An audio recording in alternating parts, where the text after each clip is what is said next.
Hello friends, स्वागत है सभी का यूट्यूब चैनल विजेता कुल में। साथियों, आज के इस वीडियो में हम बिहार सीजीएल 4 का नेक्स्ट सेट डिस्कस करने वाले हैं और आज हमारा सेट नंबर 12 होने वाला है। तो इसके पहले हमने ऑलरेडी 11 सेट इसका कंप्लीट करवा दिया है। साथ ही इसके पहले और भी बहुत सारा सेट हमने बिहार सीजीएल का करवाया है। चैनल पर जो भी नए हैं तो आप लोग प्लेलिस्ट में जाके देख सकते हैं। और फ्रेंड्स, आप सभी का बार बार कमेंट आ रहा है कि पीडीएफ भी दिया करिए, तो बिल्कुल आप सभी को पीडीएफ का लिंक आज से प्रोवाइड कर दिया जाएगा। तो डिस्क्रिप्शन में जाइए, वीडियो का लिंक दिया गया है, आप लोग वहां से सारे पीडीएफ को प्राप्त कर सकते हैं। तो फटाफट आप लोग टेलीग्राम चैनल को ज्वाइन कर लीजिए, विजेता कुल को। तो आइए सीधा शुरू करते हैं आज का वीडियो पहला सवाल से। ठीक है, तो पहला सवाल दिया गया है, भारत में दल विहीन जनतंत्र की परिकल्पना किसने प्रस्तावित किया था? पहला का आंसर क्या होगा? दल विहीन परिकल्पना किसने प्रस्तावित किया था? तो आंसर होता है जयप्रकाश नारायण। ठीक है। दूसरा है कि म्यांमार के साथ भारत के किन राज्यों की सीमाएं मिलती है? म्यांमार के साथ कौन कौन से राज्य की सीमा मिलती है? तो इसमें अरुणाचल प्रदेश, नागालैंड, मणिपुर और मिजोरम, यानी ऑप्शन ए सही हो जाता है इस सवाल का। क्वेश्चन नंबर 3 है, लिखा है उकाई परियोजना किस नदी पर स्थित है? चलिए बताइएगा उकाई परियोजना। तो ऑप्शन नंबर डी होता है ताप्ती नदी के ऊपर। नेक्स्ट क्वेश्चन है कि भारत में प्रथम रेल टर्मिनल कौन है? भारत में प्रथम रेल टर्मिनल पूछा जाए तो आंसर याद रखिएगा बोरी बंदर। आंसर क्या होता है? तो बोरी बंदर इसका राइट आंसर होता है। ठीक है, चलिए देखिएगा नेक्स्ट क्वेश्चन। सवाल नंबर 5 है, लाल ग्रह किसे कहा जाता है? 5 नंबर क्वेश्चन है, लाल ग्रह किसे कहा जाता है? तो मंगल ग्रह को लाल ग्रह के नाम से जानते हैं और इसके 2 उपग्रह होता है जिसे फोबोस और डीमोस कहते हैं। ठीक है। सवाल नंबर 6 है, सूती वस्त्र के साक्ष्य कहाँ से प्राप्त हुए हैं? तो ये बताइएगा सूती वस्त्र के साक्ष्य कहाँ से मिले हैं? तो आंसर होता है मोहनजोदड़ो से। तो ऑप्शन नंबर क्या हो जाता है? ए इसका राइट हो जाता है। नेक्स्ट क्वेश्चन 7 है, लिखा कांग्रेस के कौन से उदारवादी नेता हाउस ऑफ कॉमन्स के सदस्य रह चुके हैं?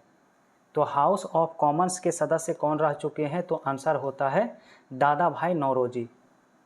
नेक्स्ट है, भ्रष्टाचार को नियंत्रित करने के लिए भारत सरकार का कौन सा संगठन है? तो भ्रष्टाचार को नियंत्रित करने के लिए जो है केंद्रीय सतर्कता आयोग होता है। केंद्रीय सतर्कता आयोग याद रखिएगा। यहाँ से ऑप्शन नंबर ए आपका राइट आंसर होता है। ठीक है। अगला सवाल 9 दिया है, 9 का आंसर बताइए। तो 9 में लिखा है कि भौगोलिक क्षेत्र की दृष्टि से भारत के निम्न जिलों में से कौन सा जिला सबसे बड़ा है? चले, सबसे बड़ा जिला यहाँ पर पूछा है तो कच्छ यहाँ पर राइट आंसर होता है, गुजरात का कच्छ जिला। नेक्स्ट है, बृहद हिमालय अर्थात हिमाद्री के पूर्व क्षेत्र छोर पर कौन है? तो हिमालय अर्थात हिमाद्री के पूर्व छोर पर नामचा बरवा स्थित है। नामचा बरवा डी ऑप्शन में होता है। नेक्स्ट है, पर्वत की चोटियों के समूह को ऊंचाई के घटते क्रम में नीचे दी गई है, तो निम्न में से कौन सा क्रम सही नहीं है? इसकी पहचान करिए। सही जो क्रम इसमें नहीं है वो ऑप्शन बी में है, माउंट एवरेस्ट, कंचनजंगा और धौलागिरी जो लिखा गया। नेक्स्ट सवाल 12 है कि प्राचीन जलोढ़ मिट्टी का क्षेत्र बारिंद का मैदान कहाँ स्थित है? बारिंद का मैदान। तो 12 नंबर सवाल का ऑप्शन ए होता है कोसी, महानंदा तथा संकोश नदी के मध्य। ठीक है। अगला सवाल 13 है, देश की प्रथम महिला मुख्य निर्वाचन आयुक्त कौन थी?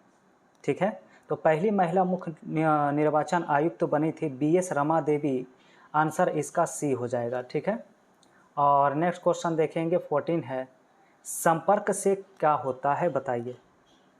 तो संपर्क से होता है सिफिलिस। क्या होता है? सिफिलिस यहाँ पर राइट आंसर होगा। नेक्स्ट 15 है कि विद्युत का तंतु किसका बना होता है? ये बताइएगा। तो विद्युत का तंतु पूछा गया है तो ऑप्शन नंबर बी करेंगे, टंगस्टन का। ठीक है। क्वेश्चन नंबर 16 दिया है कि 1919-20 में दरभंगा किसान आंदोलन के प्रमुख नेता कौन थे बताइए? तो किसान आंदोलन के प्रमुख नेता थे स्वामी विद्यानंद। नेक्स्ट है, निम्न में से कौन सी नदी मानसरोवर झील से उत्पन्न होती है? तो ये बताइए। कौन सी नदी मानसरोवर झील से उत्पन्न होती है? तो आंसर होता है ब्रह्मपुत्र नदी। क्या हो जाएगा राइट आंसर? सी हो जाएगा। नेक्स्ट है स्वर्णिम चतुर्भुज परियोजना का संबंध निम्न में से किसके विकास से है? स्वर्णिम चतुर्भुज परियोजना, तो यहाँ पर 18 का राइट आंसर जो होता है ऑप्शन डी होता है। स्वर्णिम चतुर्भुज राजमार्ग के विकास से संबंधित है। ठीक है। और अगला सवाल आप सभी का 19 नंबर आ चुका है। लिखा है सुरिनसर मानसर झील किस राज्य में अवस्थित है? तो ये जो मानसर झील है ये जम्मू कश्मीर में है। जम्मू कश्मीर इसका राइट है। नेक्स्ट है मुगल साम्राज्य की राजधानी किसके द्वारा आगरा से दिल्ली हस्तांतरित की गई थी? तो आगरा से दिल्ली हस्तांतरित किया गया था शाहजहां के शासनकाल में। 21 क्वेश्चन है लाइफ लाइन एक्सप्रेस क्या है? लाइफ लाइन एक्सप्रेस है भारत में कार्यरत रेल पर प्रथम हॉस्पिटल। ऑप्शन ए यहाँ से राइट होगा। ठीक है। चलिए फ्रेंड्स, आगे सवाल आपका 22 है। उपनिषद में मुख्यतः किसका विवेचन होता है बताइए उपनिषद में? तो 22 का ऑप्शन नंबर बी करेंगे, दर्शन शास्त्र का। नेक्स्ट क्वेश्चन 23 सवाल है कि राजनीतिक परिघटना के अध्ययन की दार्शनिक विधि क्या है? तो दार्शनिक विधि होता है प्रकृति से तुलनात्मक। ठीक है। नेक्स्ट लिखा है 1826 में सर्वप्रथम हड़प्पा से संबंध में किसने उल्लेख किया था? हड़प्पा से संबंध में बिल्कुल चार्ल्स मेसन इसका राइट आंसर होगा। सर्वप्रथम हड़प्पा के संबंध में उल्लेख किया गया था चार्ल्स मेसन के द्वारा। ठीक है। अगला सवाल 25 में है कि इंग्लैंड में गौरवपूर्ण क्रांति कब हुई थी? तो यहाँ पर गौरवपूर्ण क्रांति जो हुई थी 1688 ईस्वी में हुआ था। नेक्स्ट है 26 अशोक के किस शिलाभिलेख में कलिंग का युद्ध मिलता है? तो कलिंग के युद्ध जो जिक्र मिलता है वो 13वें शिलालेख से। कैमे से? 13वें शिलालेख से पता चलता है। ठीक है। तो ऑप्शन ए यहाँ से राइट हो जाएगा। 261 ईसा पूर्व में कब हुआ था? 261 ईसा पूर्व में कलिंग युद्ध हुआ था। 27 प्रारंभिक खाद्य इनमें से कौन सा नहीं है बताइएगा? बिल्कुल प्रारंभिक खाद्य इसमें दूध नहीं है, बाकी सब्जी फल और अनाज क्या है? तो प्रारंभिक खाद्य होता है। नेक्स्ट 28 है कि डेल्फ नामक डच नौका 1605 में कहाँ लंगर डाला था? डेल्फ नामक डच नौका, तो 28 का आंसर जो है मसूलीपट्टनम करेंगे, ऑप्शन ए हो जाएगा। ठीक है। क्वेश्चन नंबर 29 उच्च न्यायालय की पहली महिला मुख्य न्यायाधीश कौन थी? हाईकोर्ट की। तो 29 का ऑप्शन बी होता है लीला सेठ। ठीक है। और नेक्स्ट सवाल है कि भारत की जलवायु कैसी है बताइए? भारत की जो जलवायु है वो उष्णकटिबंधीय मानसूनी है। कैसी है? उष्णकटिबंधीय मानसूनी। और नेक्स्ट लिखा है 31 में आंसर बताइए। 31 में क्वेश्चन है कि भारतीय संविधान का कौन सा भाग संविधान की आत्मा कहलाता है? ये देखिए हम पहले ही डिस्कस कर चुके हैं। लुसेंट के जीके में हमने डिस्कस किया था उद्देशिका को संविधान की आत्मा के नाम से जाना जाता है। ठीक है। 32 क्वेश्चन है 1983 में प्रूडेंशियल विश्व कप जीतने के लिए भारतीय क्रिकेट टीम के द्वारा पराजित वेस्ट इंडीज टीम के कप्तान कौन था? तो यहाँ पर याद रखिएगा कि क्लाइड लॉयड, क्या नाम था उस कप्तान का? तो क्लाइड लॉयड नाम था। 33 सवाल है दक्षिण अफ्रीका में महात्मा गांधी किस स्थान से कार्यकर्ताओं की मार्च का नेतृत्व कर रहे थे? तो आंसर होता है न्यू कैसल से ट्रांसवाल तक। तो ऑप्शन नंबर सी इस सवाल का राइट होता है। नेक्स्ट है 34 कैबिनेट मिशन किस लिए भारत द्वारा भेजा गया था? कैबिनेट मिशन को किस लिए द्वारा भारत भेजा गया था ये बताना है। तो ऑप्शन नंबर बी राइट होता है सत्ता के हस्तांतरण के लिए एक संवैधानिक व्यवस्था तैयार करने के लिए। ठीक है। नेक्स्ट क्वेश्चन 35 है कि पानी को रोगाणु मुक्त करने के लिए किस रसायन का उपयोग किया जाता है? तो कीटाणु मुक्त करने के लिए क्लोरीन का यूज करते हैं। यहाँ से ऑप्शन ए राइट आंसर हो जाएगा। ठीक है।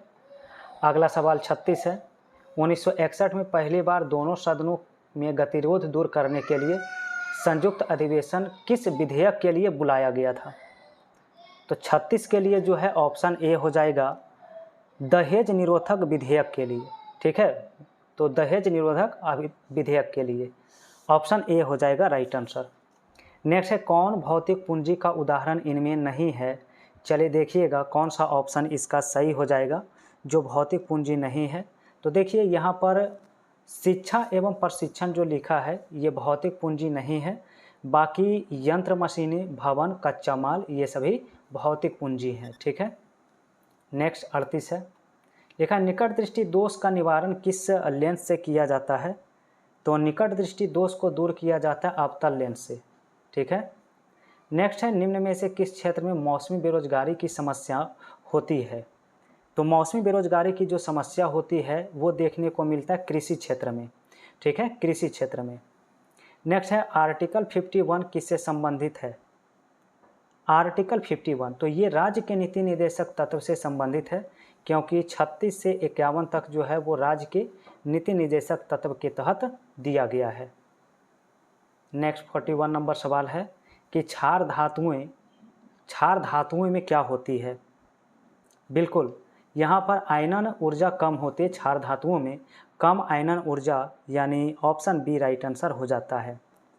अगला सवाल 42 क्वेश्चन है एक अवतल लेंस के लिए वस्तु की दूरी का चिन्ह बताइए क्या होगा। तो अवतल लेंस में अगर आप देखेंगे वस्तु की दूरी जो होती है वो ऋणात्मक होती है। कैसी? ऋणात्मक होती है। वैसे याद रखिए वस्तु की दूरी हमेशा ही ऋणात्मक होता है, ठीक है। चलिए अगला सवाल 43 आ चुका है। लिखा है पौधे में जल का परिवहन किसके द्वारा होता है। तो जल का परिवहन जो होता है जाइलम के द्वारा, वहीं भोजन का या खाद्य पदार्थों का संवहन किससे होता है, तो फ्लोएम के द्वारा, ठीक है। चलिए अब बताइएगा 44 से आंसर। 44 में है चुंबकीय क्षेत्र में रखे धारावाही चालक तार पर लगते हुए बल की दिशा मिलती है तो किस नियम से बताइए। 44 में तो बल की दिशा मिलती है फ्लेमिंग के बाएं हाथ के नियम से। नेक्स्ट क्वेश्चन 45 है। लिखा है मात्रा स्थिर रखते हुए जब किसी पिंड की गति दुगनी की जाए तो क्या होगा। देखिए पिंड की गति अगर दोगुना कर रहे हैं तो संवेग भी दोगुना होगा। संवेग भी क्या होता है, दोगुना होता है। और गतिज ऊर्जा जो होती है काइनेटिक एनर्जी वो 4 गुना हो जाती है। कितने गुना, तो 4 टाइम्स हो जाता है। तो यहाँ पर ऑप्शन बी करना बिल्कुल सही होगा। 46 नंबर क्वेश्चन है जीव जो तापमान के व्यापक परास को सहन कर सकते हैं उसे क्या कहते हैं। तो व्यापक परास को जो सहन कर सकता है तो उसे फ्रेंड्स पृथु तापी कहते हैं। देखिए ऑप्शन डी में लिखा हुआ इसका राइट है। और अगला सवाल 47 किसी देश में मुद्रास्फीति की स्थिति में निम्न में से कौन सा कथन सही नहीं है, तो ये बताइएगा। इसमें सही कथन कौन नहीं है। तो देखिए फर्स्ट से 3 कथन बिल्कुल सही है। चौथा कथन गलत है कि देश के निर्यात अधिक प्रतिस्पर्धा हो जाते हैं, तो ये कथन इसमें सही नहीं होता है। आंसर डी यहाँ से राइट होगा। और नेक्स्ट क्वेश्चन 48 दिया है निम्नलिखित कथन पर विचार करिए, पहला, दूसरा और तीसरा, और तीनों कथन में कौन सा सही कथन है ये बताइए। चलिए पढ़िए और उत्तर करिए। तो फ्रेंड्स बिल्कुल पहला और दूसरा कथन बिल्कुल सही लिखा गया है। मनरेगा भारत में संवैधानिक अधिकारों को पूरा करती है और मनरेगा मुख्य रूप से ग्राम पंचायतों के द्वारा लागू किया जाना है। तो बिल्कुल ऑप्शन ए करना राइट आंसर हो जाएगा। अगला सवाल जो है, ठीक है, 49 नंबर क्वेश्चन। तो 49 है कि बिहार के पिछड़ेपन का सबसे मुख्य कारण क्या है। बिहार जो है पिछड़ेपन का मुख्य कारण क्या है। तो देखिए मुख्य कारण अगर ऑप्शन में देखा जाए तो डी ऑप्शन ज़्यादा सुटेबल है। पूंजी निर्माण का निम्न दर होना, यही बिहार के पिछड़ेपन का मुख्य कारण है। और अगला सवाल 50 है लाइसोसोम का खोज किसने किया ये बताइए। लाइसोसोम की खोज डी डुबे के द्वारा किया गया है, जो ऑप्शन बी में लिखा गया। 51 नंबर सवाल है कि भारतीय संविधान का कौन सा भाग मूल अधिकारों में आता है। तो मूल अधिकार में भाग 3 आता है। कौन सा भाग, तो भाग 3 आता है। ऑप्शन सी करना बिल्कुल सही हो जाएगा। नेक्स्ट है 52 क्वेश्चन है डूरंड कप किससे संबंधित है, तो ये बताइए। डूरंड कप का संबंध जो होता है ये फुटबॉल से होता है। फुटबॉल उत्तर करेंगे। नेक्स्ट लिखा है भारत के राज्यों में कौन सा पेड़ों की जड़ों से बने पुलों के लिए प्रसिद्ध है। चले देखिए तो ज़रा, पेड़ों की जड़ों से बने पुलों के लिए इनमें से कौन प्रसिद्ध है। तो 53 का ऑप्शन जो है बी होता है, मेघालय। ठीक है। अगला सवाल है कि पारद धातु मिश्रण किसका होता है। पारद धातु मिश्रण, तो ये होता है पारद युक्त मिश्र धातु। ठीक है, यहाँ पर ऑप्शन सी करेंगे राइट आंसर। अगला सवाल 55 दिया है कि मिल्खा सिंह इनमें से क्या थे, बताइए।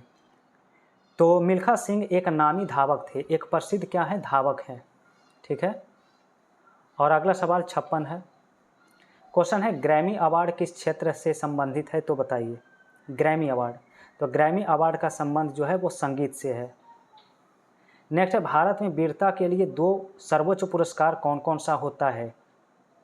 बिल्कुल बिल्कुल सही आंसर आप सभी का है, परमवीर चक्र और अशोक चक्र वीरता के 2 सर्वोच्च पुरस्कार हैं। नेक्स्ट है 1855 में देश की पहली जूट मिल कहाँ स्थापित किया गया था। पहली जूट मिल जो स्थापित किया गया है वो है कोलकाता। कहाँ पर स्थापित हुआ है, तो कोलकाता में किया गया। नेक्स्ट है 59 नंबर क्वेश्चन। इसमें लिखा है कि तनु HCl को लौह चूर्ण पर डाला जाता है तो गैस निकलती है, वो गैस का नाम बताइए। तो कौन सा गैस मुक्त होता है, तो हाइड्रोजन गैस यहाँ से मुक्त होता है। नेक्स्ट है लौक प्राचलिक बना होता है किससे, लैक प्रचालक। तो 60 का ऑप्शन नंबर 1 होता है 1 प्रेरक व 3 संरचनात्मक जीन से। अगला है 61, पदार्थ का सबसे छोटा कण जो पदार्थ की सब विशेषता बताता है वह क्या कहलाता है। तो 61 का ऑप्शन डी होता है, उसे अणु कहते हैं। पदार्थ का छोटा कण कहा जाए तो फिर क्या होगा, अणु होगा। ठीक है। 62 क्वेश्चन है नेचुरल हिस्टोरिका के लेखक कौन है। तो नेचुरल हिस्टोरिका के लेखक पूछा जाए तो आंसर याद रखिएगा यहाँ पर। चलिए बिल्कुल सही आंसर यहाँ पर बताना है, नेचुरल हिस्टोरिका। बिल्कुल सही फ्रेंड्स, 62 का ऑप्शन ए करना राइट है सभी का। प्लिनी इसका क्या है, राइट आंसर है। और नेक्स्ट देखेंगे 63 नंबर। तो सवाल दिया है नागा अर्जुन सागर बांध किस नदी पर स्थित है।